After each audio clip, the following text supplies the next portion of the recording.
everybody, how you doing? Looks like I'm alive. Caught me by surprise. How's everybody doing? Hope you guys are doing fantastic on this Friday evening.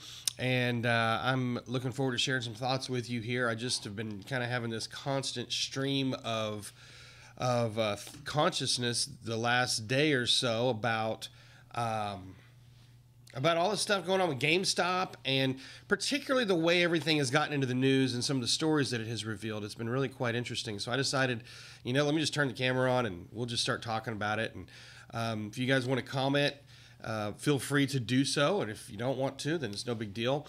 This is a new page that we've got for Trade Maestro here. You caught me with a pen in the mouth. That's right. This is a new page we got for Trade Maestro. So we don't have a lot of followers right now. So if you want, go ahead and follow.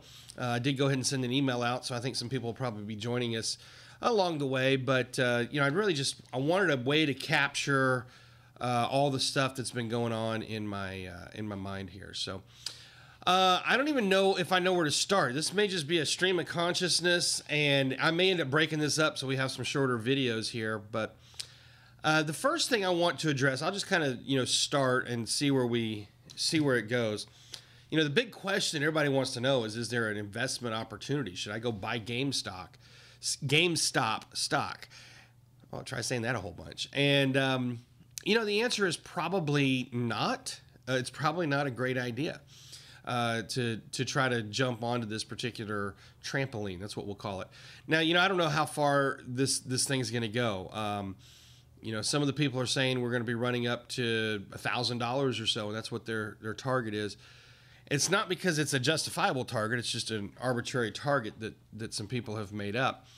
And so, if we were to go from where we are at 330 or so, 325, and run up to $1,000, then obviously there's an opportunity. But I think the big opportunity is done. And so this is, first things we'll just get out of the way. No, don't be chasing GameStop right now.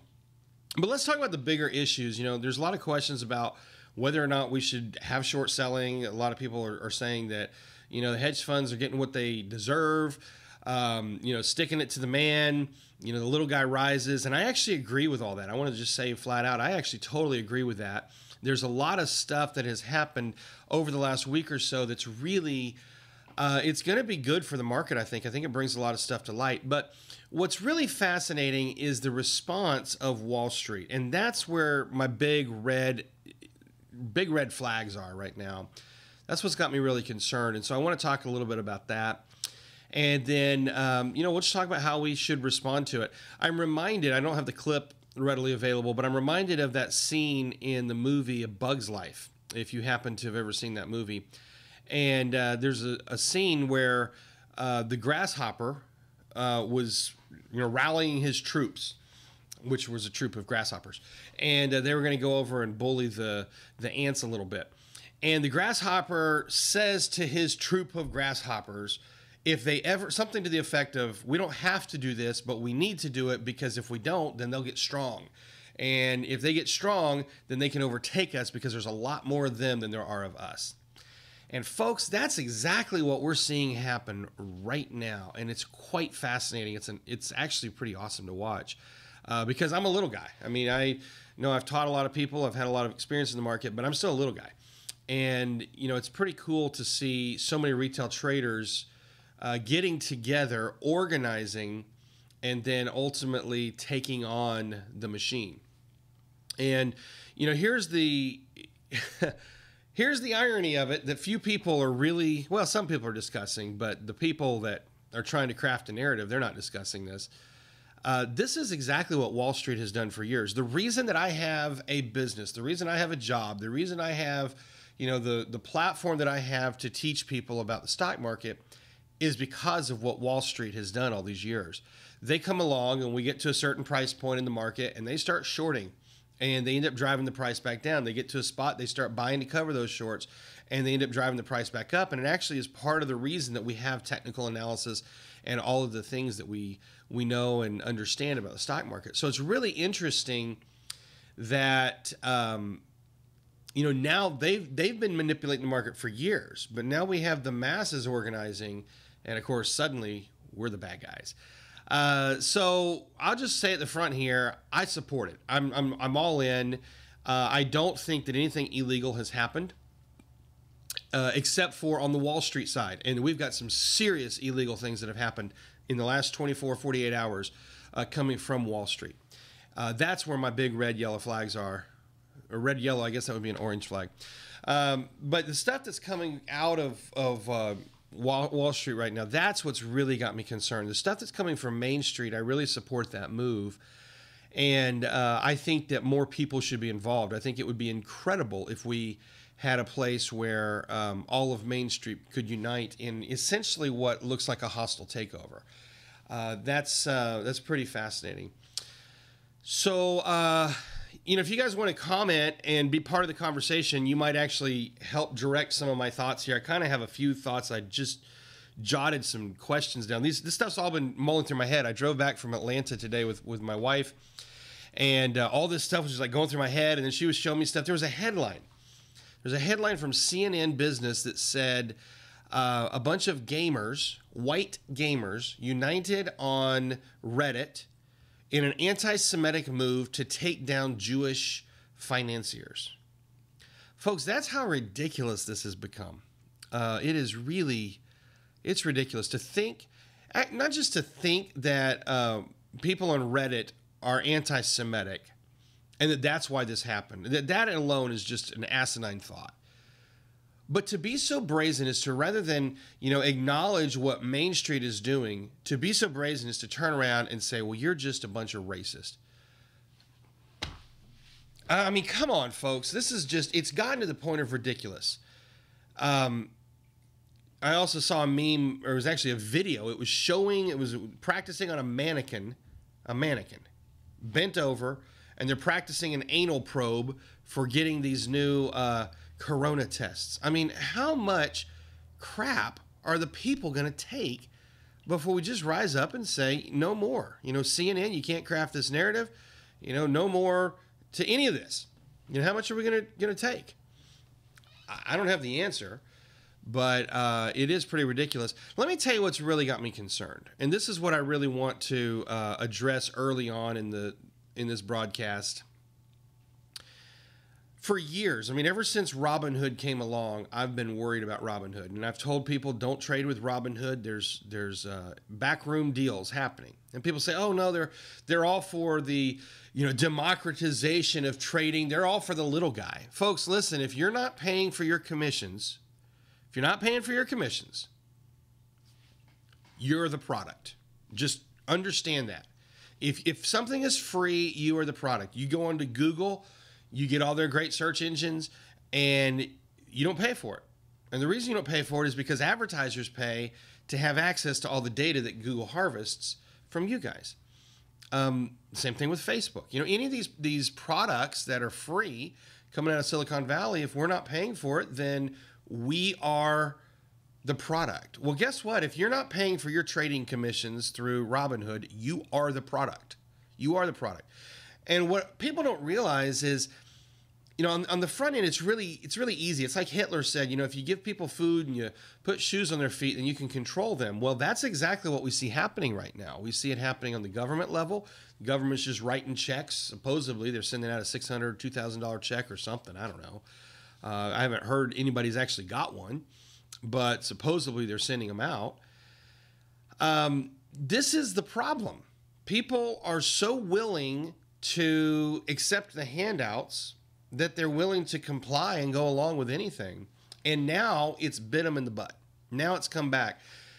I was looking on the Reddit forums this afternoon, and there is now, if you happen to be on Reddit, there's a new forum, the Robinhood lawsuit. It's the subreddit is Robinhood lawsuit. If you happen to trade with Robinhood, you should get on there and see if you can join a class action suit. Because here's what happened. Well, let me backtrack a little bit. Whenever you place a trade, if you place a trade with TradeStation or with Thinkorswim or with any of the major brokers, there's a place in the order form where you can route the trade to a specific routing option. And that's going to go through different market makers. These are the people that make the market. So if you want to know how that works, your broker plays an important role. They're supposed to be agnostic. They're supposed to not care. It's not true anymore. But that's what's supposed to happen. The reason they make a commission is because they're supposed to be the person or the business that brings you to the market so that you as a retail trader can participate. That's what a market maker, or that's what a broker does. And in exchange for that service of bringing you to the market, they get paid a little commission. Now, when I started trading, I mean, when I first started trading, online trading was brand new. And I was trading with a company, we were getting $15 commissions, and we thought it was the cheapest in the world. It was amazing. It was dirt cheap. Most of the online brokers, even at the time, were still charging $29 or $39 per trade for your commissions. And if you were doing multi-leg option spreads and stuff, it got really expensive. If you called your broker and you actually placed the trade on the phone, you might be paying $50 or $100 or even $150 for your commissions at that time. So this was back in the late 90s when I started trading. Today, you go through a major broker and you might pay $1 per option contract. Or if you're trading stock, you might pay a penny a share or something really, really low. Or if you're in Robinhood, it's free. So commissions as a whole have just come down. But then, still with the brokers, they have the routing. And normally we want to set that preset to NBBO. It's best bid, best offer. I may have just said the acronym backwards, but whatever it is, it's basically you're telling the computer to go find the best bid that's out there. Go find the best offer that's out there and place that trade for me. That's what you're telling the broker. And your broker has a responsibility to try to do that. So one market maker firm might make a quote of an ask of $10 and a bid of $9.50. Another market maker firm might come out and put the ask out there at $9.95, and they might put a bid at $9.75. And then there might be another firm that comes along, and they might actually have an offer that's out there at $9.80, and they might have a bid at $9.75. And so you look at this, you see the aggregate there, and if your broker can get you in at the $9.80 bid, then you're going to get a better, or ask, I should say, then you're going to get a better fill in the trade. Or if you're trying to sell and you get the higher fill, then you can get a better fill in that trade. That's part of what your broker is supposed to do for you, especially the way that we assume our brokers are operating. Robinhood does not do that. Robinhood has a backroom deal with a market maker firm called Citadel. And Citadel was the first example. Now, that's just an example. I'm not saying that's what their quote was. I'm just throwing out examples here. What Citadel is doing is they're widening the spread, and they are giving Robinhood a backroom pass. They're giving Robinhood a kickback. They're saying, if you send us all this traffic, then we will pay you part of the spread. Well, guess what? Now the broker is actually part of the market making group. They're getting a piece of the action.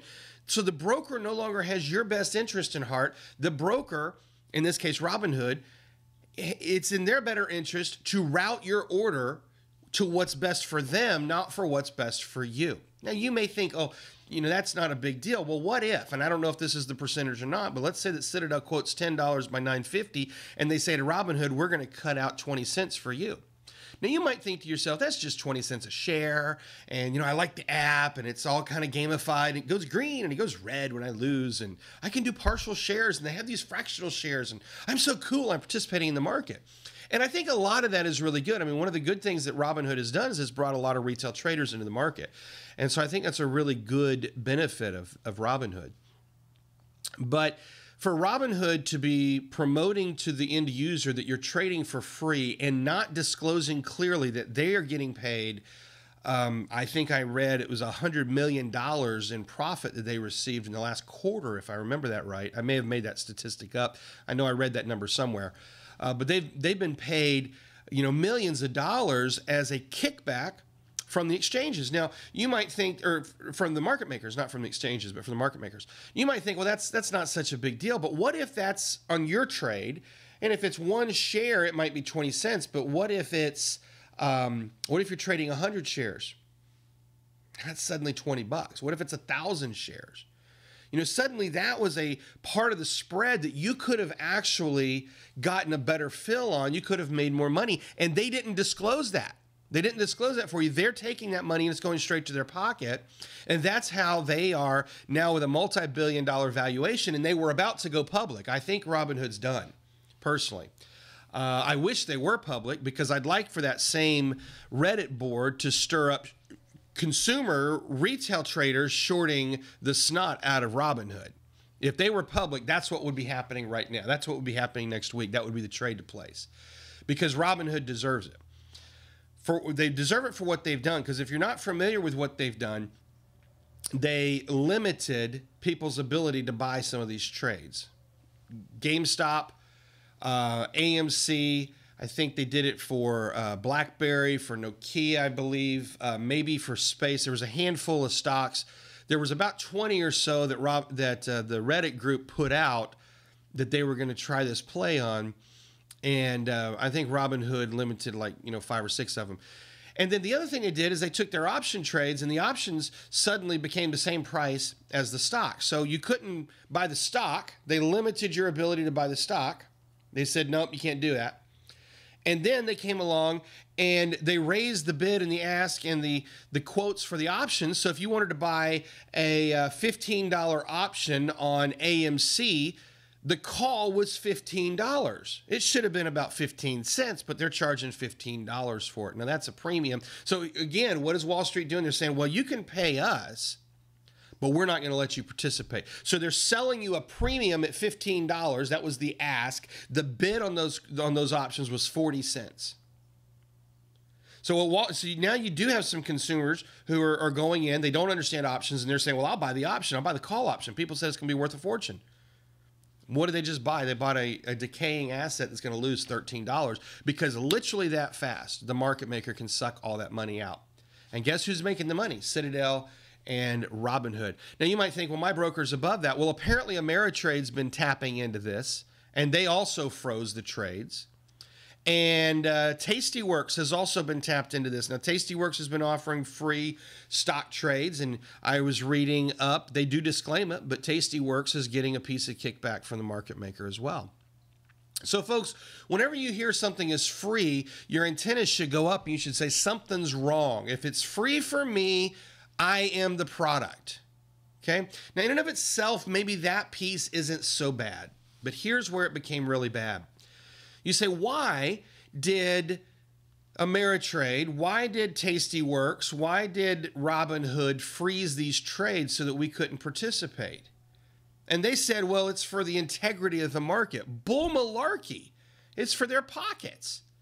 And you say, well, how would they have done that? Replacing trades, they can still make their spread. Robinhood should be doing this because they're they're on the side of the little guy. No, it turns out they're on the side of Citadel, their market maker. Now, you might think, well, what does Citadel have to do with this? They're still transacting here. But there's the hedge fund over here who went short, who shorted billions of dollars worth, or I don't know what the actual number was, but they shorted a ton of GameStop. And now they're upside down, and they're upside down bad. And they're starting to call their other hedge funds. And who did they call? They called Citadel, who then turned around and loaned this hedge fund $2.5 billion. So then Citadel calls the broker and says, we're not placing your trades anymore. And if you don't stop, we now have a financial interest. If you don't stop, we're not going to do your trades anymore. We're going to put you out of business. So what does Robinhood do? They turn right around and they screw the little guy. The very thing they said they weren't doing is the very thing that they're doing. Now you've got people, and I'm reading all over the place, they're exercising options against the people. So I'm reading on Reddit where Robinhood and TD Ameritrade are closing call options. They're not exercising. They're not buying the stock. They're closing the option on expiration day. Now, you might think to yourself, well, that's not such a big deal. They have the right to do that. No. No, they don't. A call option is the right to buy. Not the obligation, but the right to buy. If it was a short option, then the broker has it within their right to close the trade. If you buy an option through a broker, that broker is obligated to you. You're not obligated to have the option suddenly closed. No. What they did is they intentionally violated the law. And I hope everybody, if any of you happen to see this video and you were affected, you need to be part of a class action lawsuit. You need to take them down. You must be part of a class action lawsuit. This cannot stand. The integrity of the market is at stake right now. It's so concerning. In my 20 plus years of trading, I've never seen anything like this, where a market maker can call a broker and say, if you place these trades, we're going to drop you. We're going to mess up your business if you place this trade. So the broker then turns around and says to their customer, you have the right to buy the stock, but we're not going to let you buy the stock. Instead, we're just going to close your option. Mind blown. Mind blown. I cannot believe what I witnessed today. Everybody, you must, we collectively must hold brokers accountable.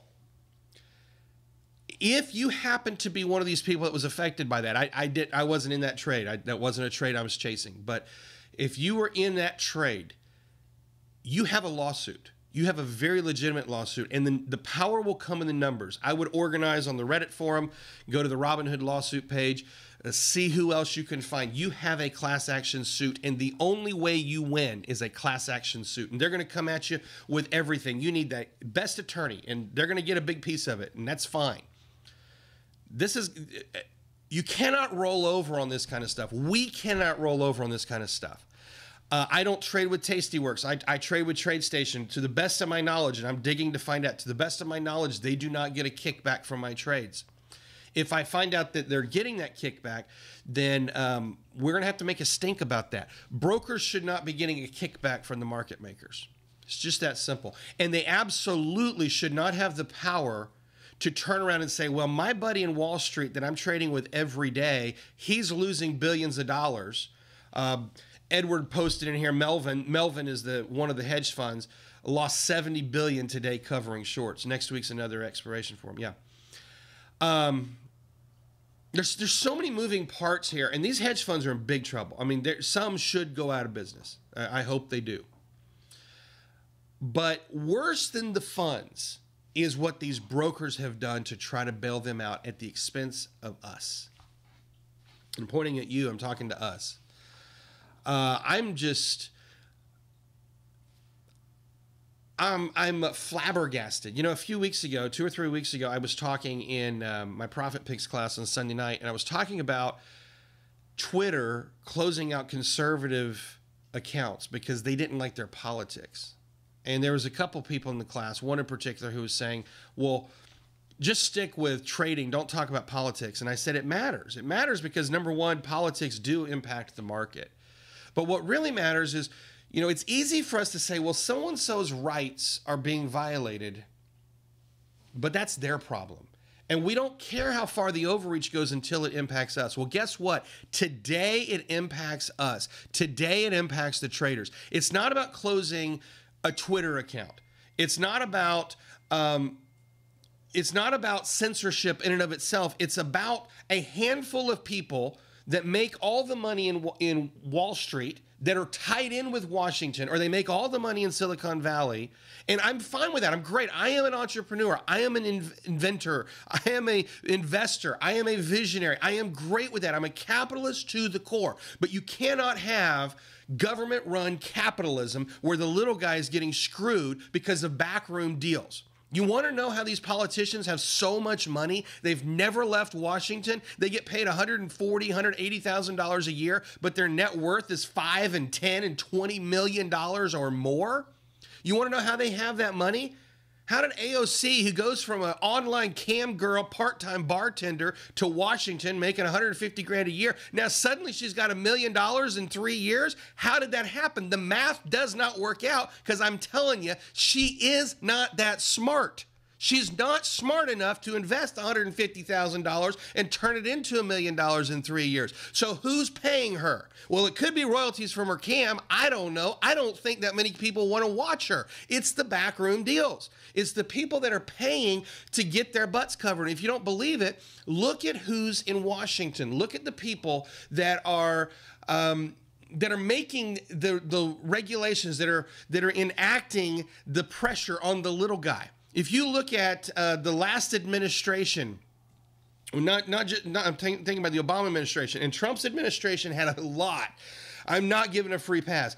There was a lot of people in the Trump administration that also were extremely tied in with Wall Street. But if you look back at the Obama administration, every single person tied in with their Federal Reserve and tied in with the Treasury Department came from Goldman Sachs or one of the big market-making financial firms on Wall Street.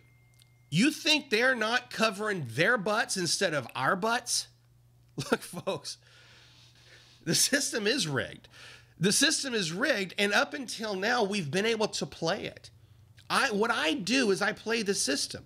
I can look at a chart and I can tell you, here's where the supply is going to show up. Here's where the demand is going to show up. Here's where we need to buy. Here's where we need to short. Or if you don't want to do that, then here's where we want to buy calls. Here's where we want to buy puts. Here's where we want to sell calls. Here's where we want to sell puts. I get the system. I understand the system from a retail trading position as well as anybody. I get it. And today it broke. And the reason it broke is because the integrity of these brokers, they showed their hand completely. They showed their hand and they said, you know what? I care more about Citadel and their market making firm and the backroom deal that I have with them than I do about these, small time retail traders. And you know what they're banking on? Here's what they're banking on. They're banking in the fact that their average trading account is probably $1,000 or less. They're banking in the fact that these retail traders don't know what they're doing, and they're just pumping money into the market, which they then turn around and issue a few little trade advisories with these bull malarkey, crappy trade suggestions where they say, they've been doing this for years. Go back to Enron, the whole way down, the so-called advisors are saying, buy Enron, it's a great deal, all the way down the toilet. That's how important you are to these financial advisors. And then they come along and they say, well, come in. You come through the Robinhood door. Come through the Acorn door or whatever. I don't think I said that right. There's another one. Anyway, I don't get into those brokers that are trying to do all these fractional shares with all. There's something wrong with that system. That system, from the second I saw it, I said it's not right. And I haven't even dug into it until this week. I started looking at it because of all this chaos. But what they're doing is they are literally drawing the retail trader in to have the retail traders put in their $500 or $1,000 or $1,500 into the market. They're saying, we're going to really scratch your back because you're doing this for free. We're doing this for free. We're giving you access to the market. And then they say, don't look over here. Don't look over here. But now the curtain got pulled back. It's the Wizard of Oz, and everybody sees the wizard. And the wizard's like, uh-oh, no, don't look over. Look, it's a puppy. Pants down, folks. We see them. So if you're trading with Robinhood, and you know what? Screw Tastyworks. Tom Sosanoff is a great guy. He's built some great software. If you're with Tastyworks, close your account. Get out of there. I don't care if IG just bought him for $1 billion. Make them lose it. Make them pay. They cannot do this to us. They can't. They cannot get away with doing this to the retail trader, because if it wasn't for us, when they do get to the point where they short the market and when they do need the public participants to come along and move it from one price point to the next price point, we wouldn't be there if it wasn't for us. They couldn't make their trades if it wasn't for us. So you know what? Okay, I see how the game works. I see how it works. Once you get to your price point, you're going to start shorting it. And when you start shorting it, I'm going to wait. And when it starts to turn, I'm going to get my crowd together and we're all going to go short with you and we're going to help drive it to the next price point. Great. When we get down to support, we're all going to start buying and we will help drive it. We will be the public participants, because that's what retail traders are. But don't screw us in the process, because now you got caught. You know what? You took a $70 freaking billion loss. Sorry. I'm sorry. For the people on Wall Street, a $7,000 loss Main Street, might be a $7,000 loss might wipe them out. I know people who've taken a $70,000 loss. I know people who've taken a $170,000 loss. I know people who've taken a $700,000 loss. So freaking what? You placed a bet and you got screwed. Pull up your panties and take it like a man or a woman or whatever transgender thing you think you are now, because you're probably sipping lattes with some fruit juice at a bar while you're snorting your Coke. I mean, come on. Don't take it, folks. Don't take it. And I want you to understand what's really happening on Wall Street. What's really happening on Wall Street is they have got their little cabal of players. And they've been caught. And they're trying right now to say, we're going to put regulation in place so that in the event this ever happens again, we can put a safety valve in. You know, they already have that for short selling. What? Yeah, did you know that they already have safety valves? If the market goes down a certain percentage point, they call it a circuit breaker because they don't want to lose too much of their equity. And they say it's to protect the little guy. Oh, so now we need a circuit breaker to protect the big guy. Oh, okay. Well, that makes sense. Yeah, that makes sense. Did you know that it's not illegal to sell short? And I don't think it should be. It shouldn't be illegal to sell short. It's essential, in my opinion. You can't have a free market if you can't short. But what is illegal and what should be illegal is naked short selling.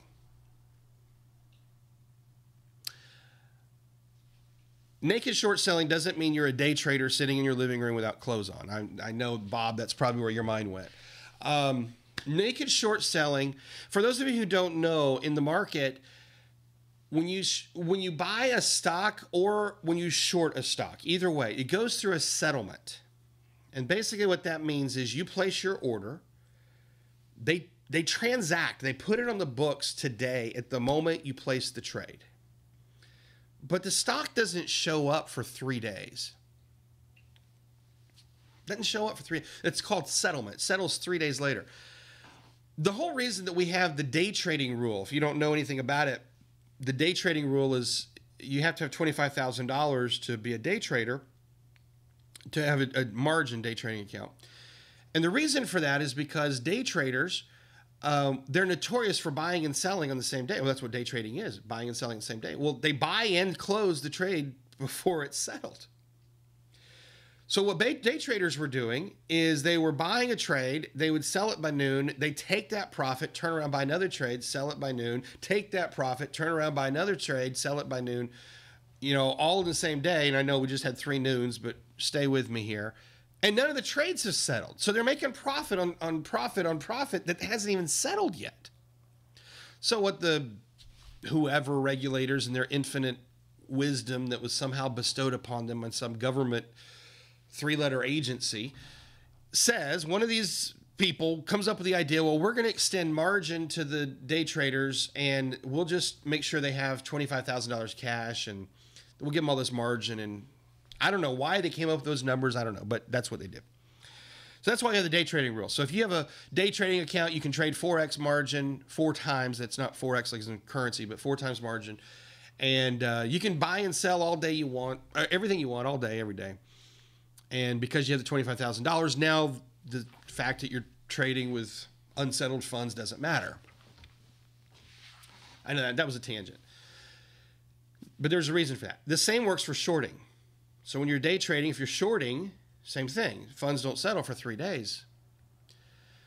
Well, in order to short, there's 2 things that have to happen. Number 1, the broker has to have the shares in order for you to sell them. So here's how it works. You know, Lita's on, we'll say TradeStation. Edward's on TradeStation. I'm on TradeStation. I come along, I say, I want to short some shares. And TradeStation looks around and says, well, JDub wants to short 100. Ed's got 50. Lita's got 50. We'll take them from Lita's account, from Ed's account, and we'll lend them to Jeremy. He'll sell them, and we'll charge him some interest. And Lita and Ed, they don't have anything to say about it. But if Lita and Ed want to sell their positions, well, we'll let them sell it, and then we got to go sort all this out in the background. That's what the broker's been. They've been doing it for years.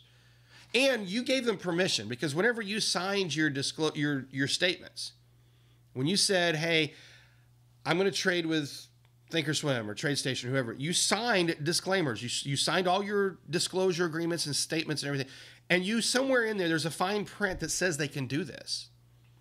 The only way they can't lend your shares out is if when you buy some stock, if you say to the broker, I want the stock physically delivered to my house. Today, they don't even have physical stock, really. I don't think anybody's asked for a physical stock in probably decades. But that's the only way you could prevent them from lending it out. They hold it. They have the ability to lend it out to a short seller. So Ed's 50 shares come to me, Lita's 50 shares come to me, and then I sell them as though I owned them, but I don't. Now I'm short. I'm missing the 50 shares each, missing the 100 shares total. I'm going to pay the broker a little bit of interest to borrow those shares that the broker borrowed on my behalf from Lita and Ed. Now I have an obligation. I have to go cover that position. I have to go buy those shares at another price. It doesn't matter if it's higher or lower. At some point, I got to return the borrowed shares because Lita and Ed, they want to sell them. That's what shorting is. So the first thing that has to happen to short is we have to have shares in the kitty. There has to be shares in the broker's float. If the broker doesn't have the shares, they have to go to another broker and borrow them. Key right there. If the broker doesn't have the shares, they have to go to another broker and borrow them. They have 3 days for that to happen because it's 3 days for settlement. Okay?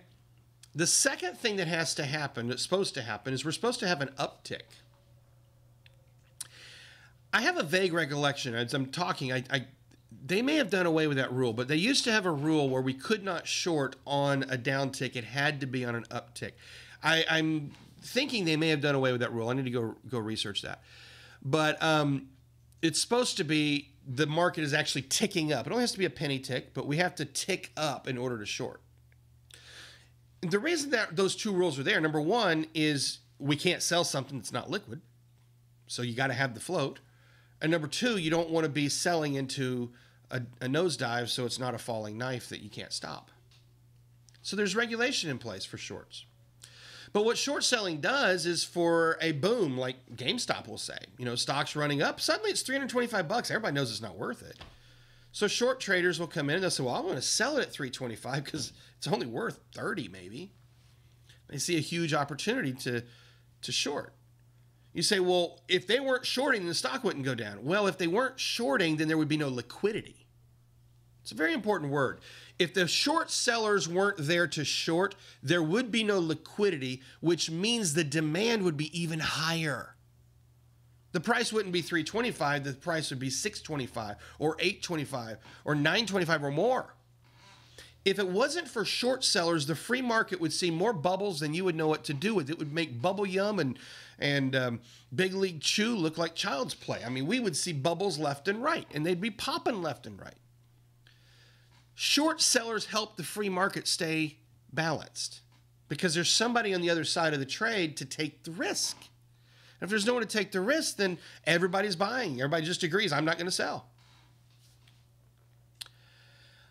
So those are the rules with short selling. But here's what the hedge funds have been doing. Now, it's not legal. In 2008, they made it illegal. But there's nobody watching them. What the hedge funds have been doing is the hedge funds have been coming in and they'll short millions of shares at once. And there's not any shares on the books. Hedge funds are going straight to the market maker, by the way. In many cases, they are the market maker, like Citadel. So they don't have the shares to short. They got 3 days to settle it. What do you call it if you short something that you don't have? We call it naked. Now, you got 3 days to settle it, but they're not settling them. So here's what's happening. They're shorting and consequently driving the price down, but they're not doing it with free float. They're doing it naked.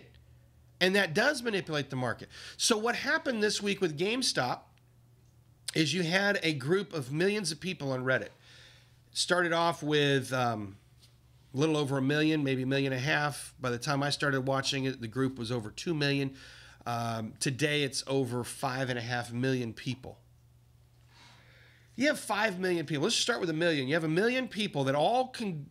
Now, man, you can't get 500 people in a church to agree on anything. How they can get 1 million people to agree to buy a share, I don't know. But if you get 1 million people to agree to buy one share of GameStop at that time at $20, that's suddenly, collectively, a $20 commitment from 1 million people. Boom, there's 1 million shares of volume. If you could get those people to contribute 10 shares, boom, there's 10 million shares of the float that just sucked right up. If you could get 1 million people to contribute and say, I'm going to commit to 100 shares, boom, there's 100 million shares of volume Now the short sellers are selling. They have nothing to suck up. They can't. They're selling naked. The hedge fund, not the retail. You retail short seller, you're going to have to follow the rules, but not the hedge funds. So suddenly what you have is you have all these retailers who are sucking up the long positions on GameStop, and there's nothing to cover the short positions. So now the short sellers are having to try to go try to cover from anywhere, and the buying just keeps going higher and higher and higher. And we call it a short squeeze. Now this happens all the time.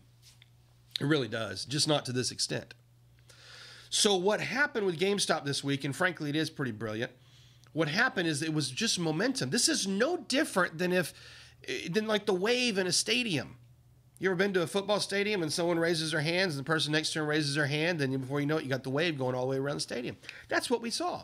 We saw a few people on Reddit that said, hey, we're going to do it. The price started to move. In fact, this started to happen a month and a half ago. Started way back.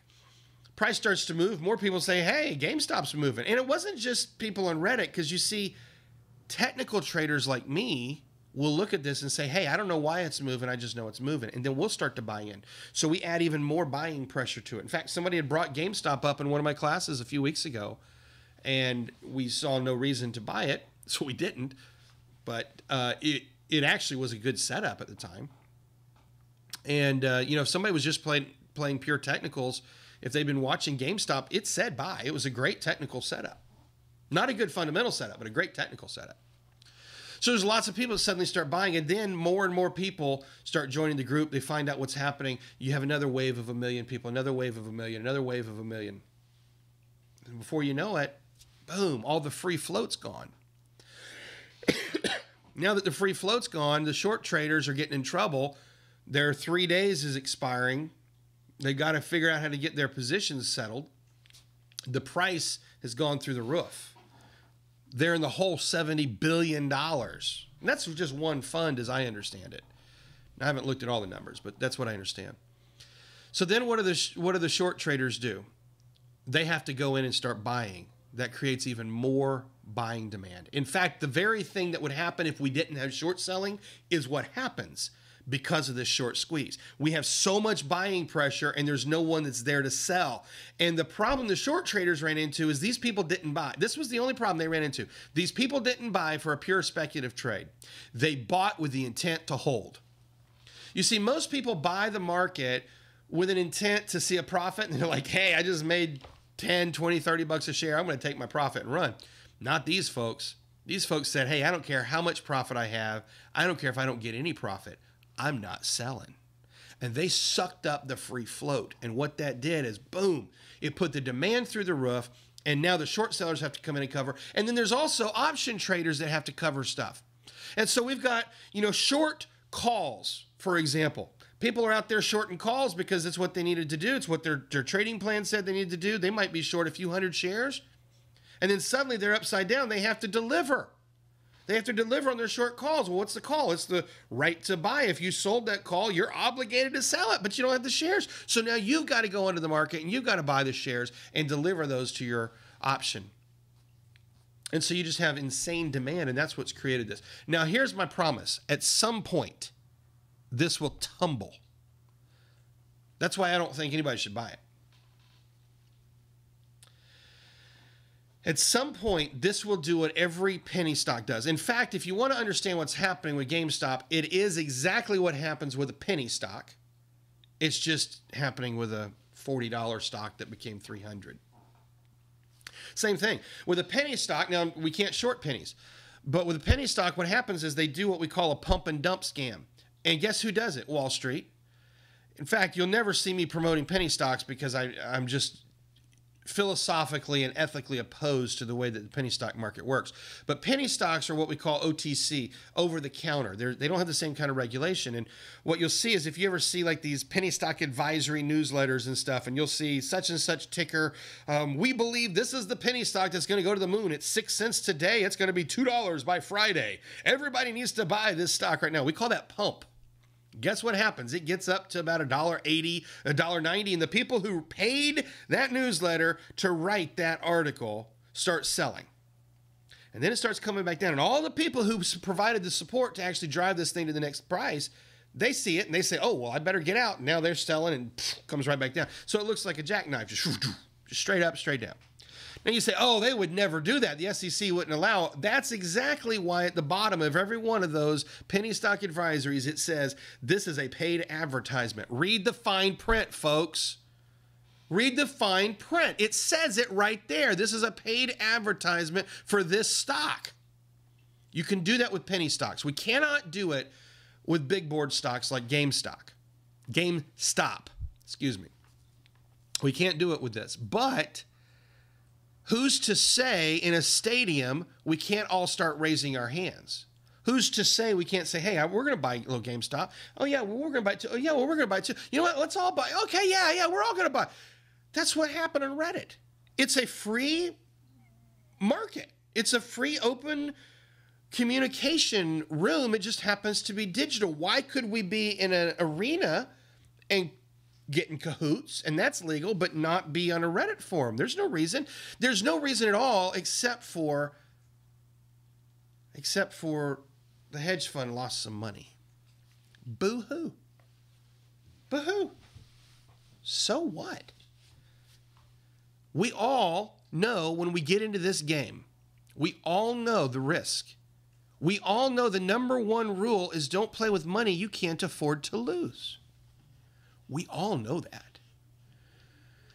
So my question is, why would Melvin, the hedge fund, have played with $70 billion they couldn't afford to lose?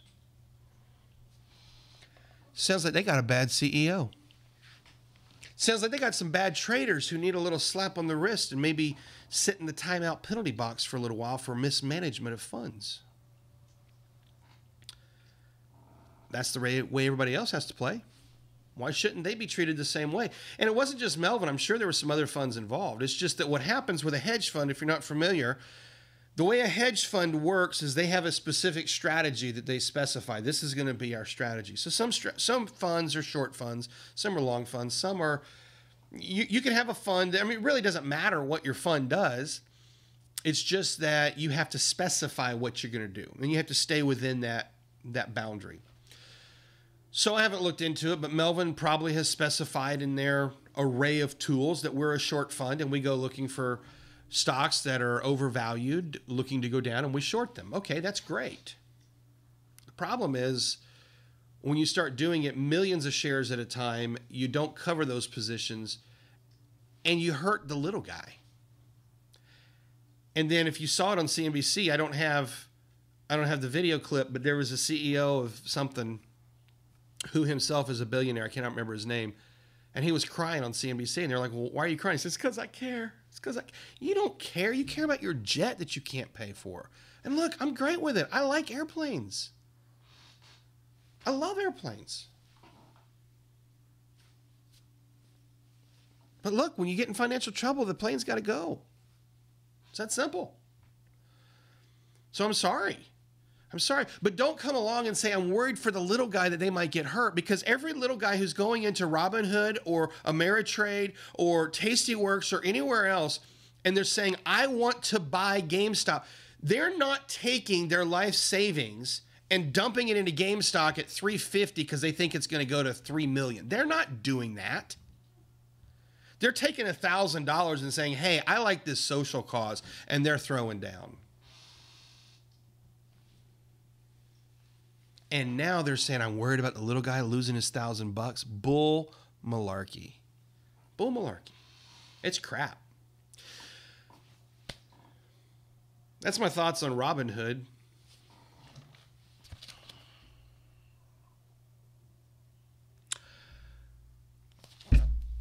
You know, I don't even know how long I've gone. How long have I been talking? Oh, 1 hour and 3 minutes. Well, I did have 15 minutes of telling people I was going to do a video. I don't know. I could just talk forever on this because I'm really peeved off about it. Oh, I got a thing that we should talk about. Maybe I should do a separate video. I don't know.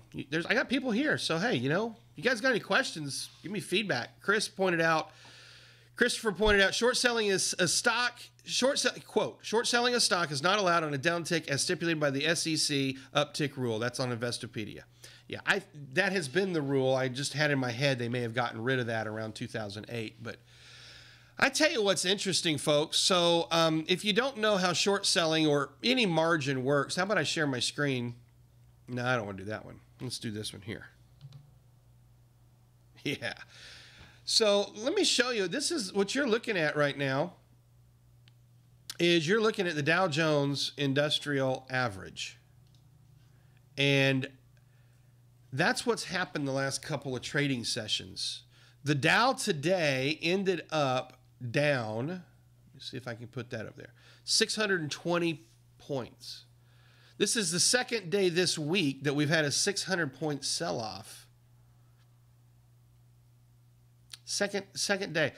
Why do you think suddenly the market's selling off 600 points at a time?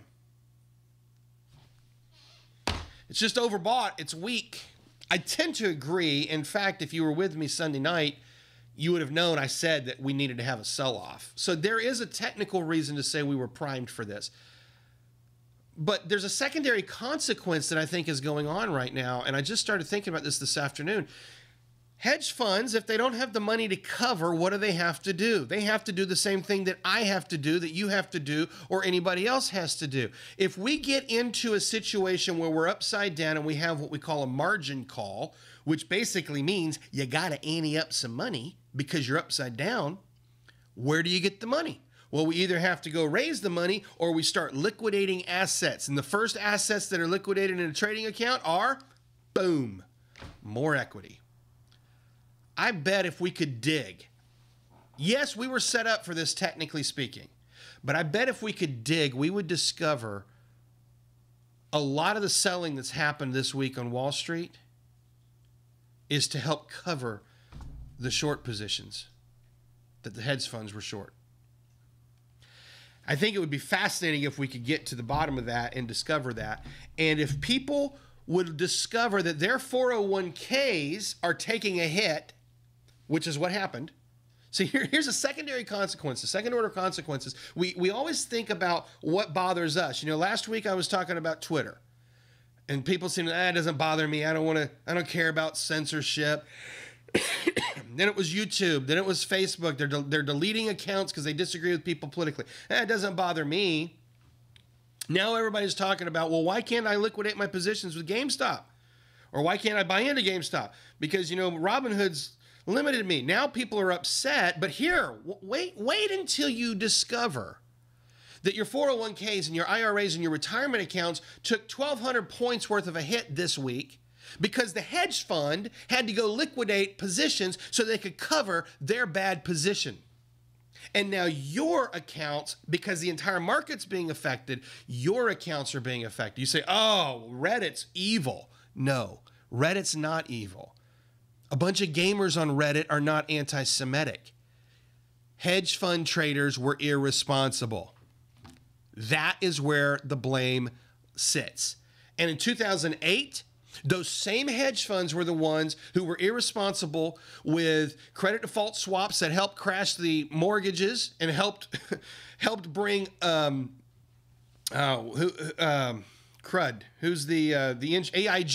helped bring AIG down, and then of course AIG is going to just go under.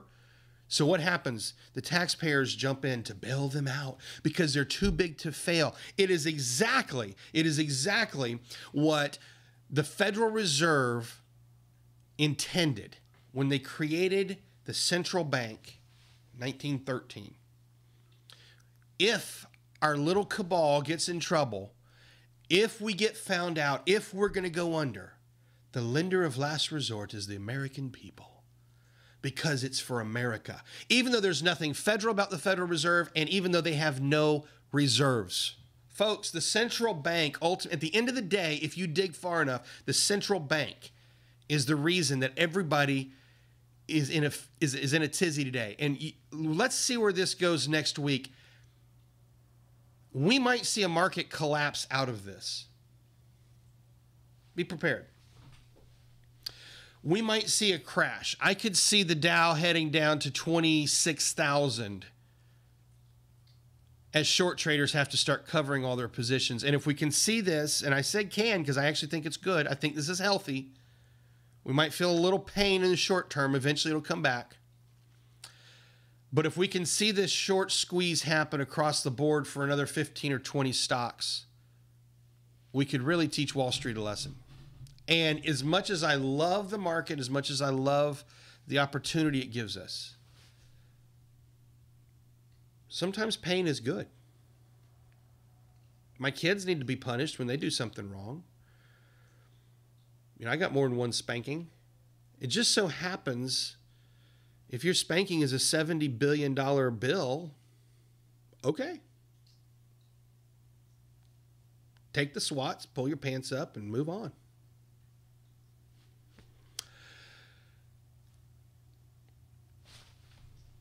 Any questions? Those of you who are here? All right, I've probably gone on long enough. I think I'm going to shut this one down. I may come back tonight. I don't know. I got my brain, my mind's just spinning on this thing. Just there's so much going on. And I think we might see, this is an awakening. This really is an awakening. It's going to be really curious to see how all of this plays out over time. But I tell you what, folks, if you're just joining me, I would really appreciate it if you'd subscribe to my Facebook group, because I just set this page up yesterday because I got thrown off of my other account. And if you've never checked out what I'm doing at Trade Maestro, check me out, trademaestro.com. Got some free stuff. We got lots of really cool stuff going on there. And I'm going to be putting some more stuff out on this because I think it's a hot topic that we need to discuss. I think it's very relevant. It's not just, let's talk about should this happen. There's some really relevant stuff that needs to be discussed surrounding this. So I think we might, I'm anxious to get y'all's feedback. You can give me comments here on Facebook, or you can email me, send an email to help at trademaestro.com. You can email me there. And let's get the discussion going. If you guys have any questions, if you want a video done for something, you got some questions you want answered, like, hey, functionally, how does this work? Or, what do you think about this or that? Then ask the question, and I'll be happy to address it. And for those of you who might be watching this that normally see me on Sunday nights and stuff, I'll see you Sunday night for our profit picks. And for those of you who don't normally see me, you're welcome to join us Sunday night for our profit picks. It's part of the subscription at Trade Maestro. And anyway, regardless, right here on this page, like the page, subscribe, whatever you want, and I'll talk to you guys next time.